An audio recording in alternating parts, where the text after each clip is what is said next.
Hello, good evening. Welcome. This is Hot Edition. We're live from a news about Desawe Kanda, also live on Kesmi 107.1 in Tamale and beyond. We're live on W 93.5 in Wa and beyond this evening. Counting underway in the NDC parliamentary primary in the Aquatia in the Eastern region ahead of the September 2 by-election. We'll be telling you who will represent the NDC in this crucial by-election. And in less than a month in the Aquatia constituency. Also, government increases producer price of cocoa from $3,100 per tonne to $5,040 for the 2025-2026 cocoa season. We'll hear from the civil society cocoa platform, which has also described the increment as a charade. Tell us details of that shortly. Also, prime suspect in the murder of immigration officer charged with murder following discovery of incriminating evidence. Stay with us. We've got details from the Criminal Investigations Department of the Ghana Police Service. Also, 43 stolen vehicles impounded in joint Police Interpol operation. This evening, we'll tell you how car theft syndicates was busted. Stay with us here on Hot Edition on 3FM 92.7, also on Kesmi 107.1 and on W 93.5 in Wa and beyond. We'll tell you an update as well on the Consumer Protection Agency urging the FDA to enforce strict supervision in the recall of unsafe Tessitom tomato paste on the market. All these plus the latest in the world of business and sports over the next 1 hour. I am Alfred, Ocansey. Let's settle for a summary of the news now. In a summary tonight, 25 final year students of Agona Senior High School have been suspended indefinitely after a fight reportedly sparked by a same-sex relationship proposal. A male student allegedly proposed to another who declined and later informed friends who planned a setup. During the arranged meeting, the student who made the proposal was attacked by a group believed to be the rejector's friends. A retaliatory attack followed, escalating the situation into a broader conflict. The headmistress, Mrs. Golda Isi Andam, confirmed the suspensions after a fair hearing and stressed that the students' right to education remains intact. To other stories, 3 News can confirm that work has halted on the La General Hospital redevelopment project site for the past 2 months.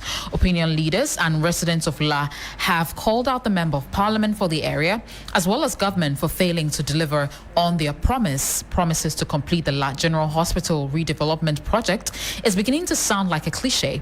According to residents who are not the least happy, the hospital project, which was started during the administration of the previous government, is yet to be completed, denying residents easy access to medical care. A visit to the site saw weeds taking over the projects. And now the Criminal Investigation Department, CID, of the Ghana Police Service has provided details surrounding the gruesome murder of a Ghana Immigration Service officer, Stephen Kin Amwa, whose charred body was discovered on Wednesday, July 9, 2025. The suspect, identified as Bright Awe, has been formally charged with murder and remains in police custody as investigations continue. Speaking at a press briefing on Monday, August 4, 2025, the Director General of the CID, DCOP Lydia Yakodonko, provided a comprehensive update on the ongoing investigation into the case. She further shared details uncovered by forensic teams at multiple crime scenes. Finally, the National Identification Authority, NIA, has revealed that some 20 persons made up of both foreign nationals and Ghanaians are being processed for illegally acquiring the Ghana card. Head of Corporate Affairs at NIA, Williams Emmanuel Ampoma Dallas, indicated that some Ghanaian vouched for foreign nationals use an unapproved process to acquire the card, hence their arrest and prosecution. He served notice that the NIA has a robust system to uncover all the miscreants. We have this and many more on our website, 3news.com. Do well to visit it. Over to you, Alfred. Let's go into some more details here on Hot Edition. So take you straight to the Aquatia constituency in the Eastern region, where delegates of the governing National Democratic Congress are conducting the primary to elect a candidate ahead of the upcoming parliamentary by-election in that Aquatia constituency on the 2nd of September. Now, 1,047 delegates took part in the voting to elect a parliamentary candidate for the September 2 by-election. 3 aspirants are contesting to represent the NDC in the constituency. That's the by-election. Henry Boachi. Then also that we have Bernard Bedi Akobedo and Erasmus Kone Ali. And what's interesting, I'll tell you a bit about these candidates or these aspirants shortly. Also, the Aquatia by-election follows the death of the NPP MP for that constituency, NDC Akwatia, who held the seat for only 6 months after a protracted legal battle. Now, let's go on to the telephone now. Rashid Tako Computer is Deputy Director of IT and Elections for the NDC, joining us on the telephone right now. Thank you so much, Mr. Tako. Good evening to you. Good evening, Alfred. Alfred, how are you? Thank you so much. I'm well, thank you. But first of all, tell us if the entire process of the election has ended for the election of your candidate to represent you in the Aquatia by-elections. Very well. The process has been smooth. It has just ended. Sorting and counting is ongoing as we speak now. Too close to call. I mean, it's a straight fight among the three candidate contestants. It's been very peaceful since morning. We're expecting 1,200 plus delegates.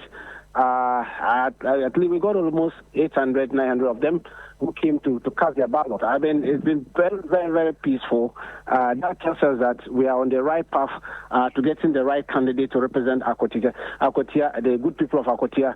I can assure you, anybody so elected today will definitely make it to Parliament because the battle lines would have been drawn by evening. I see. What informed this confidence that you have? Because this Aquatia constituency, if you look at the electoral history, it's not a stronghold for the NDC or the MPP. You've both held the seats over time. And so what informed this confidence?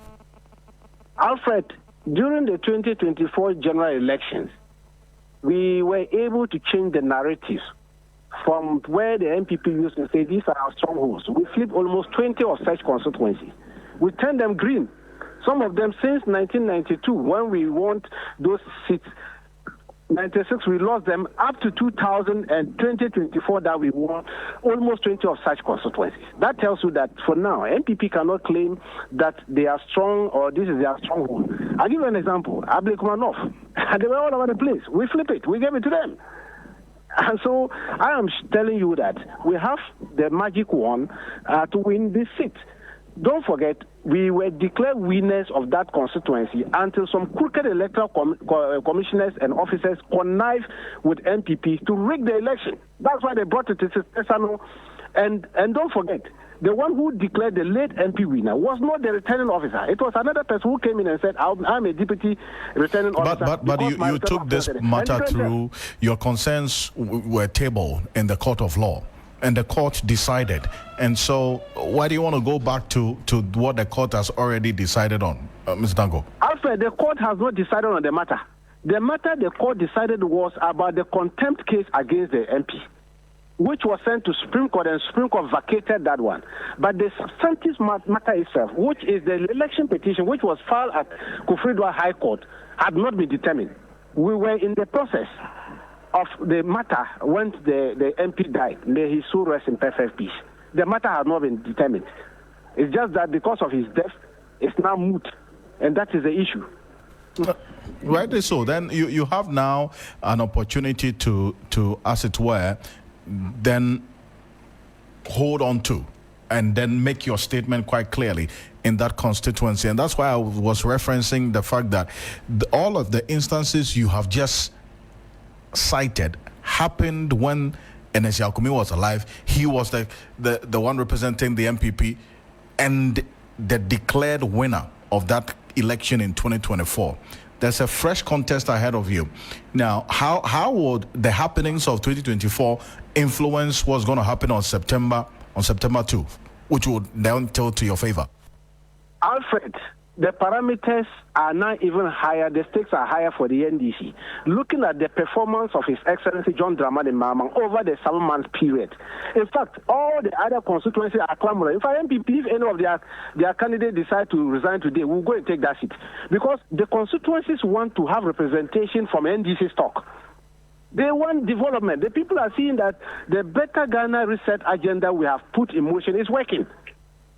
And so who will not want to enjoy this fruit of labor and want to go and be with an opposition which is now struggling? For now, they are 87. You want to go and join them to do what? What are they going to do? So this is what we are talking about. Election is about development. It's not about making noise or press conferences. This group of 87 people, their stock of trade as of now is press conferences. Is that what will bring development to Aquatia? Press conferences will bring any development. What will bring development is the reset agenda being pushed by His Excellency John Dramani Mahama and the NDC. So we have a message, good message for the people. And I'm telling you, nobody can rig the election this time round. They rigged the election in 2024, 12 polling stations, amounted to about 2,000 votes. I know, I have the evidence. Alfred, I was fighting them all over. You have the evidence. Have you tabled this evidence in the court of law? Because the evidence will not pass on radio. So did you make it? Alfred, I am saying that we were in the process of tabling the evidence before the trial judge at High Court. Unfortunately, the MP died. See, now, what do we do? Now, before I let you go, I know you understand you have to go back in there. We're getting updates from the ground right now. You understand there's been a declaration of a winner already. And the person who's going to represent you in that constituency. So, Mr. Tango, do you have this update? We understand the counting has just ended, and we have a winner, and the declared winner for the primaries of the NDC in the Aquatia constituency. Yvonne Ikwe is our correspondent and also our representative and our election command unit in the Aquatia constituency. Yvonne is connected with us on the telephone right now. Mr. Tanko, hold on a bit for me. Yvonne, can you hear me? Yes, Alfred, I can hear you. Confirm to me if the counting has ended. Well, Alfred, the counting has ended, and I want to run you through how the figures have turned out. So first on the list, we have Bernard Bediako Beidu. He had 380. Second on the list, we have Erasmus Ali Kone. He had 366. The third on the ballot is Henry Yadom Bwacha. He had 226. So what that means is that Bernard Bediako Beidu is a private legal practitioner. He is the candidate-elect for the NDC in the Aquatia constituency by-election on September 2. Absolutely. If the figures that I have just given you as declared by the Electoral Commission shortly, that it means that here in the Aquatia constituency by the NDC primaries, the delegates have decided to choose lawyer Bernard Bediako Beidu, who was the lawyer for his former client, and so he has won the NDC's ticket to contest against the NPP in the September 2 election. Breaking news on 3FM 92.7.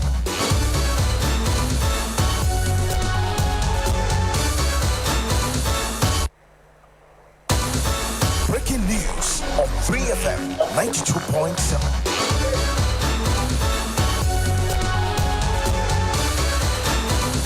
So that's the news just coming through right now, and just some few minutes gone by, the electoral commissioner, that's the electoral commission officer presiding over the Aquatia NDC parliamentary primary, has just declared Bernard Bediako Beidu is a private legal practitioner, winner of that election, the primaries for the NDC in the Aquatia constituency. He is going to represent the NDC as his candidate in the by-election on September 2, and this contest was between him, Bernard Bediako Beidu, and Erasmus Moni Ali, who polled 366, Henry Yadomboachi, who is the former member of parliament for the area, who polled 226. And Yvonne, stay with me, and let me conclude with Rashid Tanko Computer.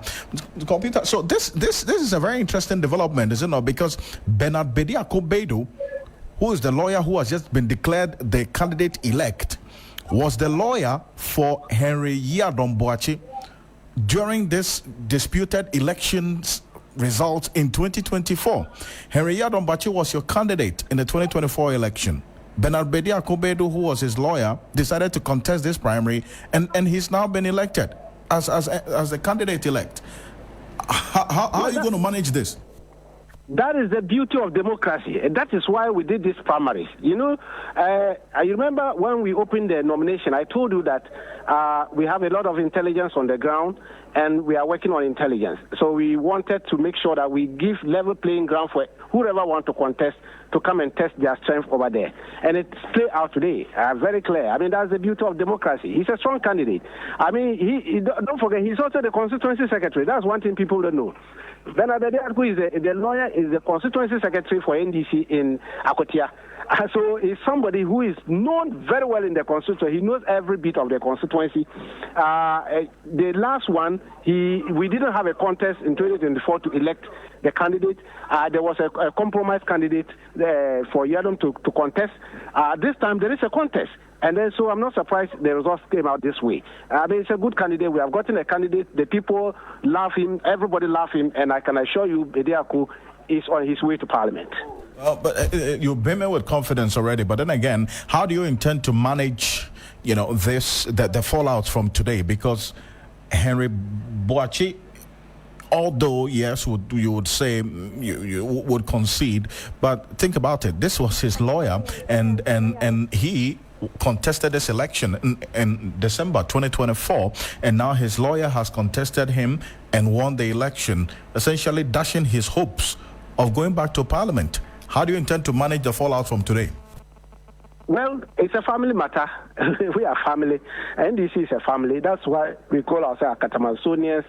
We are comrades, and we understand each other very well. It's a context. I mean, that's not the end of it. He also has some other opportunity there for him. I mean, we are a bigger chess. We don't forget we are rolling out a set agenda.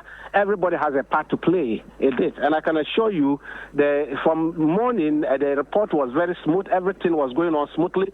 Nobody raised comment about the process against each other. That tells you that we are working as a family. Whatever emerges, we are good to go. And I can tell you that we're not going to have any that much difficulties. Unlike our opponents who decided to handpick and then elbow out Amase and others from contesting. Now there is a breathing fire among their camp. We don't have that kind of thing in our problem. Well, we'll see how the coming days will look like on this. But maybe very quickly before I let you go, Tango Computer. So if you look at the dynamics of this particular constituency, in 2020, let's start from there. When Henry Yadom Boachi, who has just been defeated, the incumbent who has just been defeated by his lawyer, he won that 2020 election on your ticket, the NDC, with some 19,899 of the votes cast, representing 51.5%. The late NSC Akwatia contested him in that election and polled 48.5%, just a difference of about 3 percentage points. This constituency has always been closely contested between the MPP and the NDC. But then if you go back to, for instance, the only time when there was a wide gap was when the MPP won in 2016. Mercier Dujemfi won with 21,433 of the valid vote cast, and Baba Jamal, who was the incumbent then, lost by some 15,905, a difference of almost 6,000. But Baba Jamal, when he won in 2012, won with just a difference of less than 2,000 votes.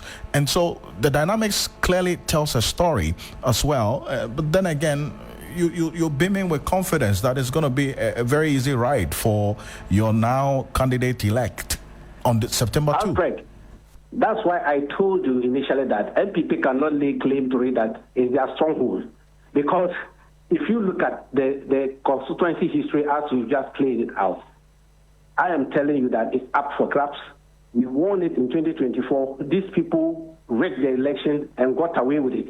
This time, they won't have that luxury to rig the election because Eagle Eye is going to be monitoring them closely during the process. And so I can assure you, after rigging, forget it, they cannot rig the election again. We are going to beat them to it. We are sure of it. We have our plan, our strategies ready for the election. Now that we have gotten our candidate who understood the constituency very well from the onset, who is also our constituency secretary. He knows the in and out of the constituency. Alfred, MPP, should prepare for another heavy defeat come 2nd September. Rashid Computer, appreciate your time on this. Thank you. Thank you so much for joining us. I'm grateful. Appreciate it. He's the Deputy Director of IT and Elections for the NDC, Rashid Tanko Computer there. So if you're just joining us, the breaking news coming through is that the NDC now knows who will be representing the party on September 2nd during the by-election in the Aquatia constituency. And the man, Bernard Bediako Bedo, a private legal practitioner by practice, and he is also a constituency secretary for the NDC in that Aquatia constituency. He polled 380 of the votes today, and Erasmus Money Ali polled 366. And the incumbent MP who contested for the NDC in the 2024 elections against the late NS Yaokumi, that's Henry Yadom Boachi, polled 226. So he came third amongst the three that contested today. So the incumbent who won the election for the NDC in 2020, Henry Boachi Yadom, came third today in the primaries for the NDC with 226 votes. Erasmus Money Ali came in second with 366. And Bernard Bediako Bedo, the lawyer for the Henry Boachi Yadom, who came in third today, the incumbent, during this entire disputed elections in the Aquatia constituency in the 2024 elections, he won with 380 votes. Yvonne Nikwe observed the entire counting process and the declaration as well minutes ago. She's joining us on the telephone. She's our Eastern Regional correspondent, and she is leading the team going into this coverage of the by-election on September 2nd. She's joining us on the telephone right now. Yvonne, appreciate you. Great work done, Yvonne. Tell me about the atmosphere at the Coalition Center after the declaration.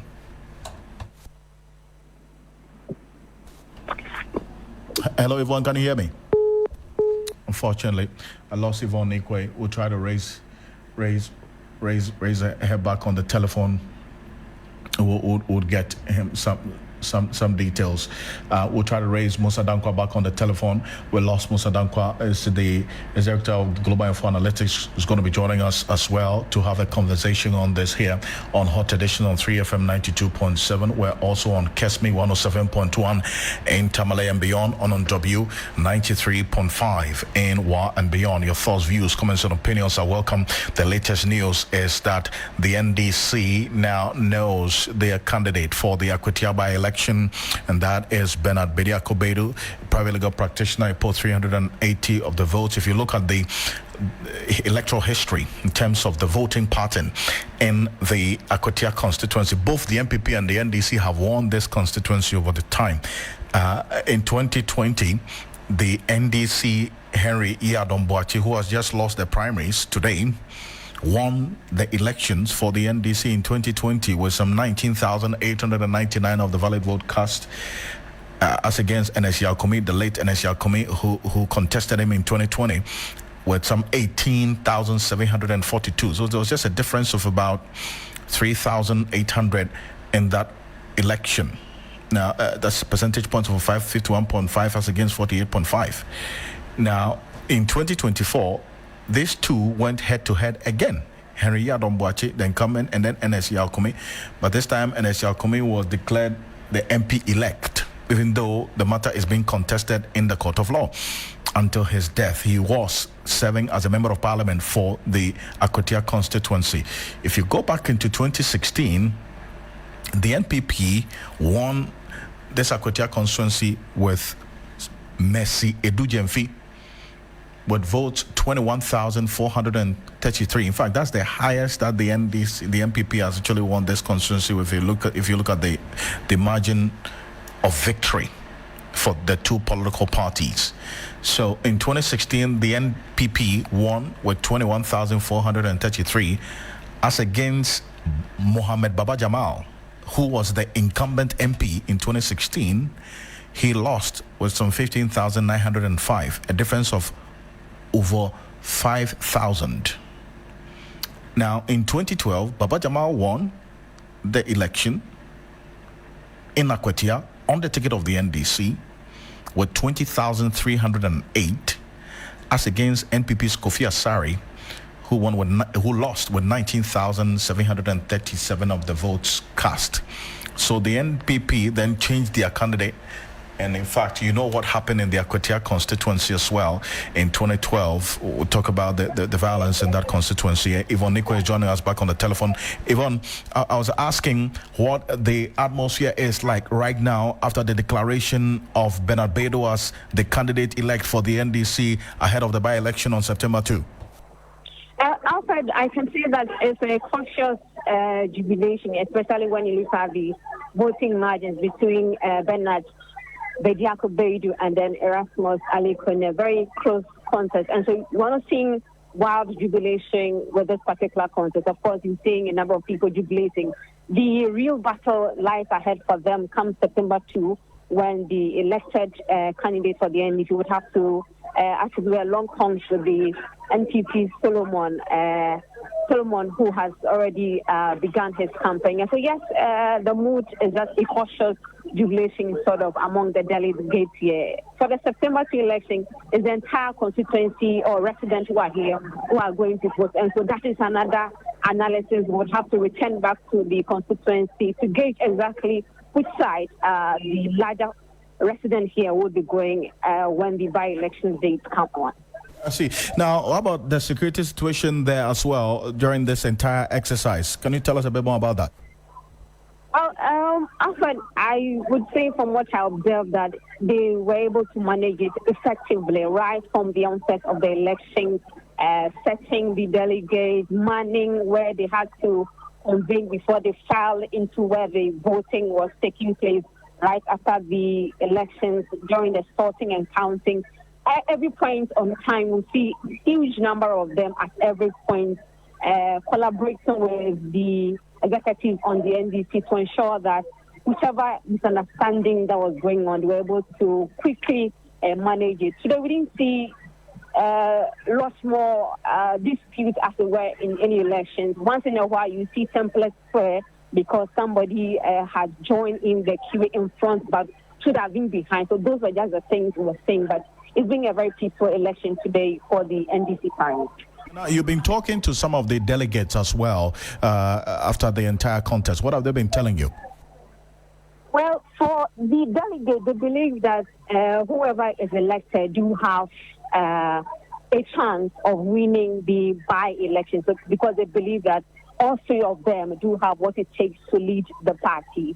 That is what they've been telling me. Now the elections have ended. If indeed they will close their ranks and close their camps and join hands, is another thing we'll be observing from tomorrow onwards, because the real battle is that how do they quickly hold their camps, join together to ensure that lawyer that they have elected, they're able to market him well to the people to ensure that he takes the lead. As we do know, we know that lawyer was the person who led the former MP, of course, and he doubles as the general secretary for the constituency. So this is his pedigree in the constituency. Whether the people will go for him or not, we'll still be looking for that in the coming days. And you are definitely going to be leading the team there for us here on your Election Command Center. Yvonne, thank you so much and great work today. Thank you. Yvonne Nikwe is our Eastern Regional Correspondent, giving us updates on what's happening in the Aquatia constituency. And this is where we get into the dynamics of the voting pattern in the Aquatia constituency. And one man who has been looking into the crystal ball prior to 2024 elections, and now that there's a by-election ahead of us, is none other than Musa Dankwa, is the Executive Director of Global Info Analytics. Musa Dankwa, good evening. Thank you for joining us. Good evening, and thank you for having me. Prior to the 2024 elections, what was your forecast for the Aquatia constituency? All right, Aquatia was classified as too close to call. So we expected that the race would be very close. And we couldn't determine who was going to win. So if you look at the results of the poll, the MPP candidate won with about 6% margin, which is in line with what we classified as too close to call. I see. Then that meant that it could have gone either way, both MPP or NDC. Yes. And then now we saw the NPP MP, the late NSC Akwatia declared MP elect, even though the NDC is in court contesting the election outcome or his declaration. Now we have a by-election upon the demise of the MP NDC Akwatia. Have you started some work already ahead of September 2? Yes, we are going to do at least 2 polls in the Aquatia constituency. We just concluded one on Saturday, just Saturday gone. And we are wrapping up the results, and we should be putting that report out tomorrow. What we did was that because we didn't have those who are going to contest for NDC, we had to run a scenario polling. If NDC presented lawyer Bedu and Asumadu of MPP, who would you vote for? And then we said, if NDC presents Ali Koni, who would you vote for? And then if they do present the Buacheya or Koyo, who would you vote for? So we have those scenarios numbers with us, but we're not releasing the report today until tomorrow. But we didn't want to influence the outcome of the primaries for NDC today. So we're scheduled to release the full report tomorrow.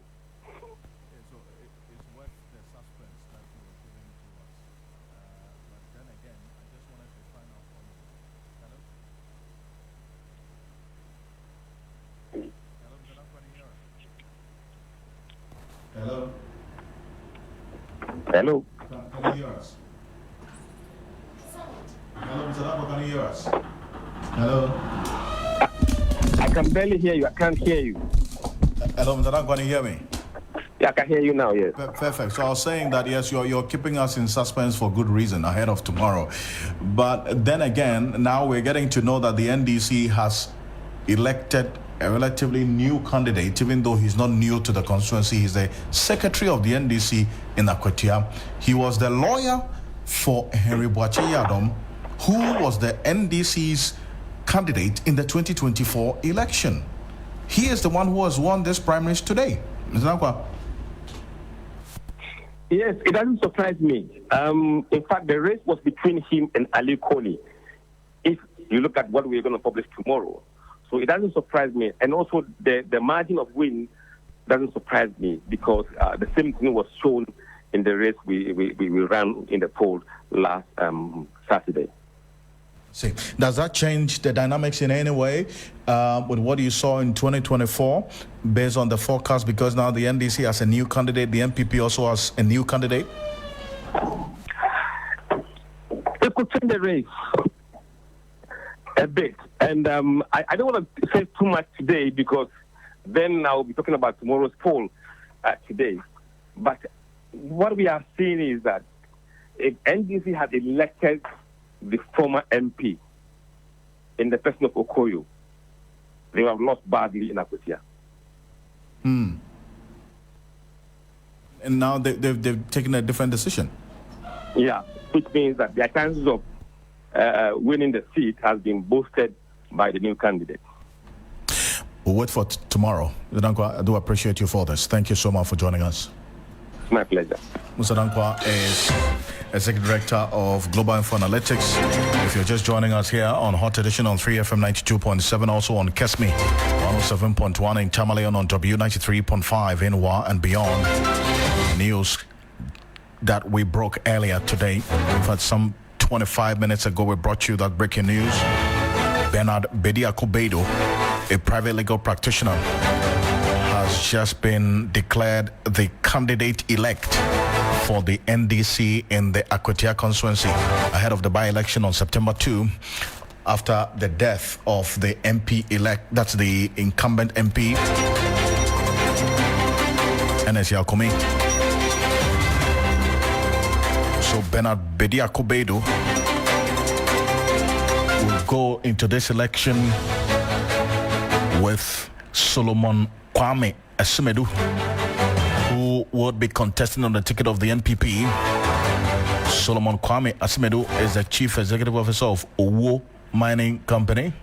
He is a miner by profession, and we also have the NDC having a lawyer. Going into this election, we remain the O Election Command Center. Stay with us as we build up strongly to the Aquatia by-election on September 2.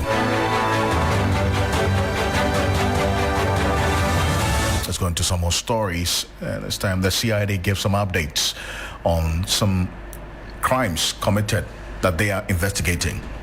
Yes, the prime suspect in the murder of Ghana Immigration Service Officer Assistant Inspector Stephen Kin Amwa is scheduled to reappear before the Adabraka District Court on August 8, 2025. This is as the police intensify investigations into the gruesome killing that has shocked the nation. The Director General of the Criminal Investigations Department, CID, COP Lydia Nyako Donko, at a press briefing in Accra, detailed how the case unfolded following a missing person report filed on July 4. The Accra Regional Police Commander arrested the accused in connection with the murder of Stephen King Amwa, an immigration officer whose burnt body was discovered on July 9, 2025 in a gutter near GBC Satellite opposite Comet Estate, Accra. Stephen Amwa was reported missing on July 4 after leaving his Ashoman Estate residence on the night of July 3. Director General of the CID, COP Lydia Yako Donko, indicated the accused, Bright Awe, has been charged with murder after his search at his residence revealed blood stains and several incriminating evidence. The investigation took a decisive turn on 16 July 2025 when the CID, supported by officers from the counter-terrorism unit and the Kwabena District Police, visited the suspect's residence. A forensic inspection revealed the following: blood stains in the living room and evidence of attempted cleanup, freshly sprayed walls, an empty can of spray paint. A search of a secondary crime scene near the GBC Satellite area also uncovered a burnt woolen carpet stained with blood and partially burnt camouflage fabric. On 24 July, police obtained a warrant from the court to search a particular room in the suspect's house. A search in the room revealed more blood stains which were photographed and samples were collected for forensic analysis. A further search in the bushes about 100 meters from the suspect's house also led to the retrieval of a fufu pestle with blood stains all over it wrapped in polythene. She added the CID busted a vehicle robbery syndicate following the arrest of a convicted fugitive, Abubakar Sadiq, linked to a series of car robberies in various regions in Ghana, as well as the arrest of suspect in a robbery attack on a taxi driver at Medina. The suspect and his accomplices operated under the guise of being members of a non-governmental organization or religious group. Their modus was to approach car rental companies and drivers pretending to rent their vehicles for missionary work in parts of northern Ghana, only to rob them of their vehicles mid-journey, often in remote locations in the northern region. The CID has also chalked success in our investigation into a robbery incident involving a taxi driver, Mr. Vic Martin Obeng, which took place on 1st January 2025. On the day of the incident, the victim was operating his ash and yellow Toyota Corolla taxi with registration number GM29616, when three young men requested a ride from Medina Zongo Junction to Hacho. While approaching the ICGC church area in Hacho, the suspects attacked him inside the vehicle. They covered his face with a shirt, tied him up, and forced him to lie on the floor on the back seats. The suspect then took control of the vehicle and robbed him of his daily sales, a mobile phone, and 13,000 Ghana cedis in mobile money before abandoning him near Westland. Now, the Criminal Investigation Department is urging Ghanaians to demand verifiable proof of ownership before purchasing imported vehicles following a surge in luxury cars stolen abroad and trafficked into the country. The warning comes after police, in collaboration with Interpol and other international partners, impounded some 43 stolen vehicles that were smuggled into the country by members of a transitional crime syndicate between January and July 2025. At a press briefing, Director General of the CID, COP Lydia Donko, said out of the 43 vehicles retrieved, a court has ordered that 18 be released to the verified owners. The remaining vehicles are being held pending further verification and legal processes. Several arrests have been made in connection with the thefts. This effective collaboration has resulted in the recovery of 43 vehicles stolen from abroad and brought into the country between January and July 2025. These 43 vehicles are mainly high-value luxurious vehicles such as Rolls-Royce, Audi Q8, Porsche, BMW, Mercedes-Benz, etc., stolen from countries such as the Netherlands, Spain, Belgium, Canada, USA, Germany, Italy, and France. Out of the 43 vehicles that have been impounded, investigations have been completed, and the courts have ordered that 18 of them should be repatriated back to the countries of origin. 8 have already been repatriated, while 10 are pending repatriation. Cases on the remaining 25 are still pending in courts. It is important to note that for every vehicle that is impounded, thorough investigations are carried out and the importers are given the opportunity to provide proof of ownership of purchase of the vehicles from the countries of origin. It is sad to note that in almost all the cases mentioned above, those who clear the vehicles in Ghana are unable to provide proof of ownership or purchase of the vehicles from the country of origin prior to their importation into Ghana.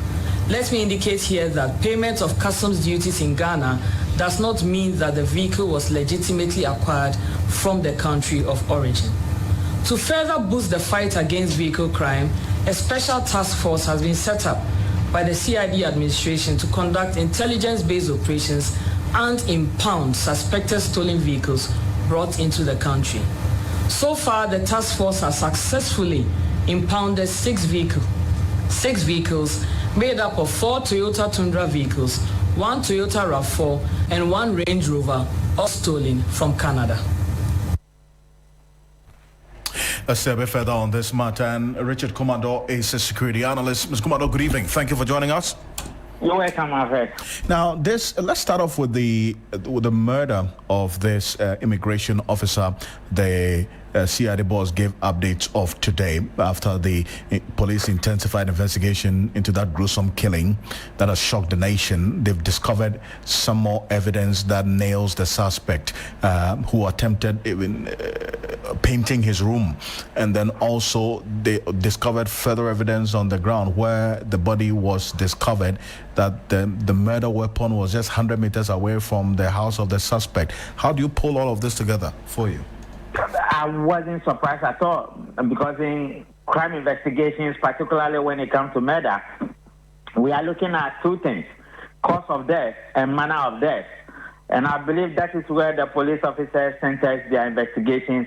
That led them into the search area, and they were able to find items that were linked to the murder of the particular person we are talking about. Kudos to the investigators. Many of these things could have been avoided if proactive steps were taken, but the personalities involved. It is also important that we do not just investigate, but we have to prosecute offenders. And once that is done, it brings some level of closure to the family of the deceased. So kudos to them. Then there's also the bit about murder investigation, and you have written quite extensively on this. It is not a walk in the park. Yes, you see some of this incriminating evidence, but then how do you see things playing out as the day go by? My checks within after the press conference is that the docket is being prepared and will be handed over to the Attorney General for further inquiries. If the Attorney General decides to prosecute, then he will proceed. Other than that, once the police have done what they're supposed to do, they move the docket to the Attorney General to prosecute on behalf of the state. The investigators are closing in. There might be 1, 2, 3, 4 persons who might be linked to this particular investigations or the crime. And COP leader Donko hinted in the brief. I think that going forward, we will need to develop our scientific labs a little bit more. The crime scene department of the Ghana Police Service will have to be equipped and empowered, and the numbers expanded. Having their own building and their own lab would have helped. In the midst of all the difficulties, they've done a yeoman's job, and I want to congratulate them once again. See, but then on the bit about the stolen cars as well, the police is working with the Interpol to clamp down on these stolen vehicles. We've seen the main point of entry, the ports, has been where the operation is. But beyond what they are doing, what should the public also look out for in terms of information so as not to fall victim to this syndicate? I have checked with our international investigative bodies across the countries they've mentioned. The difficulty, however, is that a car buyer in Ghana may not have the capacity to do due diligence both locally and internationally. they are not just concerned about the nature of the transaction and the people shipping the car, but due diligence in relation to the car itself. And because of that vulnerability, many people might have bought cars and they might find themselves caught up in crime investigation. I am thinking, Nene, that if we could have a tracking system at the port of entry, particularly Tema Harbour, which gives investigators an upper hand in monitoring and to track cars coming into our system that are stolen vehicles to be impounded at Tema and sent back, that would have helped to curtail the transference of the fraud schemes into second and third parties who might just wanted to buy a car for commercial or for personal use. And that is a discussion I would like to raise with the CID boss and the IGP or many of the guys within the auto fraud industry with the Ghana Police Service. And I would want to appreciate you for this recommendation as well. Thank you so much. Richard Commodore is a security analyst joining us with his thoughts on this here on Hot Edition on 3FM 92.7. We're also on Kesme 107.1 in Tamale and on W 93.5 in Wa and beyond. Let's get into some more stories here on Hot Edition on 3FM 92.7. That the government has increased the producer price of cocoa from $3,100 per ton to $5,040 for the upcoming 2025-2026 cocoa season. The new price takes effect from Thursday, August 7. The increment, according to the Finance Minister, Dr. Kasiela Toforsin, is a significant 62.5% increase in dollar terms. It also represents 70% of the gross free on-board value of $7,200 per ton and aligns with President John Dramani Mahama's promise to pay cocoa farmers 70% of the free on-board price. With an average exchange rate of 10 cedi 25 pesos to the dollar, the increment means cocoa farmers will now receive 51,660 cedis per ton or 3,228 per 64 kilograms bag of cocoa. Historically, cocoa has been the backbone of Ghana's economy, contributing significantly to forex exchange earnings, estimated at over $2.5 billion annually. The government is targeting 650,000 tons of cocoa for the 2025-2026 crop season. And this is what we've been monitoring as well and getting reactions from the ground with respect to cocoa farmers and how they are also reacting to this particular news of the increase in the prices as has been announced earlier today. Dr. Kasiela Toforsin, the finance minister who made this announcement earlier today, has been giving details of what government intends to do next going forward. We'll hear from Dr. Kasiela Toforsin shortly as well to get some reactions to what government intends to do going forward in terms of improving the lot of cocoa farmers in the country. Obed Owusu Adai is convener of the Civil Society Cocoa Platform. Zadai, good evening. Thank you for joining us. Thanks for having me, Alfred. First off, I mean, with the figures that we've heard today and the historical analysis of the increment of the producer price of cocoa from what we are talking about now, at least the recent $3,100 per ton to the $5,040 for the upcoming 2025-2026 crop season. Should be exciting news for you, or? Well, Alfred, ordinarily it should be that this is the first time in a very long time that the Minister for Finance or the managers of cocoa sector are announcing cocoa price, and they are not giving percentages in cedis, but rather limiting themselves to percentages in dollar. That is very scary, Alfred. I really want to make that point before I even move forward. That because it's expedient right now for the minister to limit his calculations based on the dollar, because the cedi and the dollar ratio is not favoring the cedi. Now we are being invited to interrogate percentages in certain farm gate price for farmers in dollars and not in cedi. Having said that, so let me understand this. So you would have wanted the percentage analysis to be in cedis because the cedi is doing well now, not in dollars. Exactly. So Alfred, that is good, because when we go to the market, we don't buy things in dollars. We buy things in cedi. So we expect that the calculations will be based in city, or at least the farm gate price is being set in city. So when you are doing analysis and percentages, you also use city. And you would have realized that if you had done a city percentage increment, the 60% that they are quoting is not accurate. Actually, they are giving less than 5% increment on the prevailing market price right now. But previously, you were comfortable with the analysis of the percentage in dollars. Well, Alfred, it's not like we are comfortable, but as and when it becomes expedient for the politician, then they limit themselves to these figures. And we think we as farmers and farmer representatives have also grown to be able to play the game that the politicians play with us. But having said that, Alfred, the president was very emphatic. And this is where I want to invite the minister to go back to listen to what the president said. The president in Seshiyoso did not say they were going to give 70% of FOB price. No. The president said we're going to give 70% of the world market price. There is a difference. But today, when the minister was speaking, he invited us that we should rather limit the calculations and the expectation on the FOB price. That is not the promise the president gave us in Seshiyoso. Great. Yes.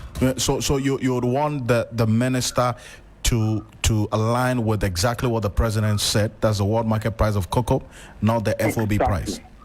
Exactly, because for giving 70% of the FOB, that has been the consistent modus operandi for a very long time. That has always been what all the governments have been giving to farmers. But we were invited by the president and were promised by the president that they are not going to base the cocoa price or the farm gate price on the FOB, but rather on the world market price. And that was what the president said. And so we were hoping and waiting for the minister to announce the farm gate price based on the world market price and not based on FOB. And so if they have done that, we were expecting, and we had done our own calculations, and we're expecting nothing less than 4,000. So when they have just increased it by just 1,128 cedis, that is awfully below our expectations. And we are inviting the minister to go back to the president and listen to what the president said and come back to us, because this increment is unacceptable to us, the farmers. I do thank you so much for joining us. Appreciate you, as always. You're welcome, sir. Thank you so much. That is the convener of the Civil Society Cocoa Platform, Obed Owusu Adai, there. So live here on Hot Edition, we're back with the business news. Bismarck Awusa is standing by after the script break. Stay with us. Hello, Ghana. It's a new year and Bill's Microcredit is here to support your dreams. If you're not working but want to start a business, don't let money stop you. With just your Ghana card, you can get a loan to turn your ideas into reality. Already running a business? Need more capital? Or are you a salary worker looking for extra funds? Bill's offers fast and easy loans with no collateral, no deposit, and no SUSI savings required. Wherever you are, whatever you need, Bills makes it happen. Call Bills Microcredit today. Call 0596 920 833 or 0302 200 390 and get started. Bills is licensed and regulated by the Bank of Ghana. Bills, financing your needs. Terms and conditions apply.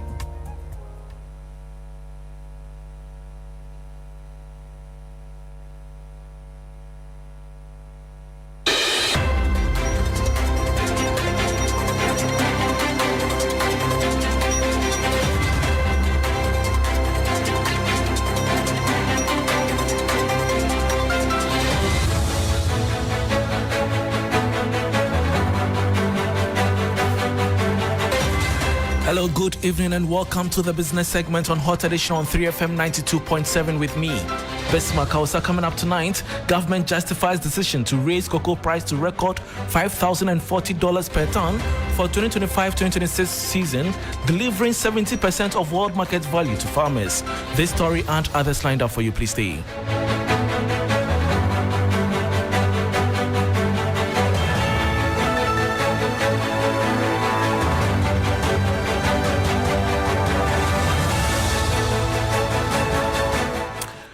Thanks for your company. Now to the details. Cocoa farmers are set to receive a major income boost in the upcoming 2025-2026 season as government raises the producer price of cocoa from $3,100 to $5,040 per tonne, the highest in the country's history.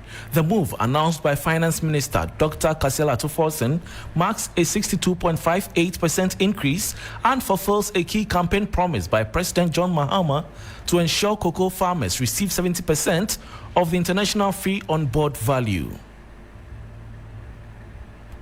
Cocoa farmers are smiling to the bank following government's decision to significantly increase the producer price of the commodity to $5,040 per tonne for the 2025-2026 crop season. Announcing the new price on social media, Finance Minister Dr. Kasela Tuforsen said the adjustment represents a 62.6% rise over the previous rate of $3,100 per tonne paid in the 2024-2025 season under the NPP administration. The new price, he noted, is equivalent to 70% of the current free on-board value of $7,200 per tonne, aligning with President Mahama's pledge to prioritize the welfare of cocoa farmers. Comparing figures, Dr. Forsen pointed out that the NPP government previously paid just 63.9% of the FOB value pegged at $4,850. With the cedi averaging 10 cedis 25 pesos to the dollar, farmers will now earn 51,660 cedis per tonne, or 3,228.75 cedis per 64 kg bag, starting Thursday, August 7, 2025. The minister made the announcement after chairing a meeting at the Producer Price Review Committee. And that was a 3 Business News Desk report on government justifying its decision to raise cocoa price to record $5,040 per tonne for the 2025-2026 crop season, delivering 70% of world market value to farmers. Now, the Chamber of Oil Marketing Companies, COMAC, says that barring any fluctuations in the local currency, fuel prices in Ghana are expected to remain relatively stable. This follows a period of stability at the pumps during the current pricing window. Speaking to 3 Business, the Chamber's Chief Executive, Dr. Rivesinopon, urged the government to sustain efforts to stabilize the exchange rate to give consumers more predictable fuel prices. Whatever is being done to keep the city at this particular value is very critical, and this is something that the chamber has been saying for some quite time now, especially when we were arguing our case around gold for oil. Remember, so there is a correlation between the city performance, not figure to figure anyway, as people thought. But there is a clear correlation between the city performance and the pump price, because obviously you are importing with the forex and then you need to pay in a hard currency. So whatever the government is doing to keep the city stable, I believe that should be the focus, because it is only variable that we have control over. The international benchmark prices we don't have a control over. That means that when international benchmark prices are going up, government will be forced to bring some taxes down to meet the expected cost of fuel in the market. Dr. Rivesinopon is Chief Executive of the Chamber of Oil Marketing Companies, COMAC, Ghana. And that brings us to the end of the Business News on Hot Edition on 3FM 92.7 with me, Bismarck Ausa. For more business stories, please check out our website, 3news.com. Thanks for your company.